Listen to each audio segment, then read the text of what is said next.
जय जगन्नाथ सांग मैंने पुणी आपण मान नहीं आसी आउ एक नुआ अध्याय। भगवान को दयारू आपण मैंने भलरे थे। आज टे पढ़ापढ़ी करूँ ये वीडियो करने को लेट हो गला। मॉर्निंग रे तो फ्रूट्स खिया होता एबे टे मुढ़ी खिया हम 11टा है।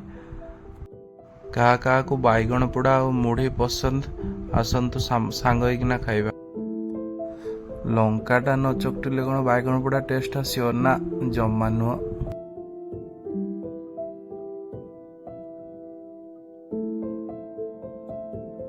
सांगरे मुड़ी टिके माउसी टमाटो देकिना चकटी देइतिला। आपण मान तो जानी थे वर्षा केमती होउची टिके कॉफी पियाको इच्छा हला। सांग माने एटा को कदली कहले एटा मो मामू घर आस्तिला कमेंट रे कहंतु।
सारिकिना घर को फेरची देखिया घरे जे कौन होची।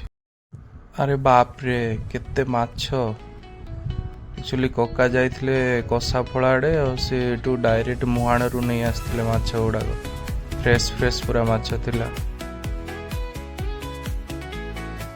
माछ आसीबो पुणी भजा खिया जीवनी एटा गोटे पॉसिबल कि। बो सेपटे माछ झोल भी बनईला मु पलैली पढ़िया। लंच टाइम हो गलानी समस्ते सांगरे खाऊचु। आज मेनू रे सजना साग आ इलसी माछ झोल।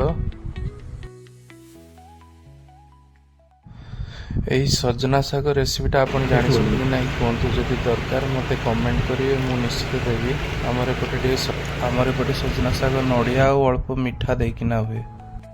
अल्प समय शोई उठिला बेलू वर्षा बापरे की वर्षा। टे मार्केट भी जीवार थिला टे काम थिला।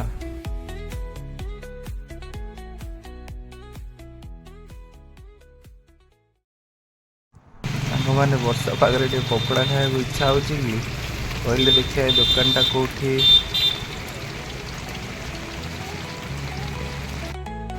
आज टे बहुत हेवी खाଇବା जाइए राति खाली पिठा खाई पूरा लाइट खाଇବା खाई। मैंने आपण जमा लाइक करना कि सब्सक्राइब करना पुणी देखा आउ गोटे नुआ अध्याय। रोची जय जगन्नाथ।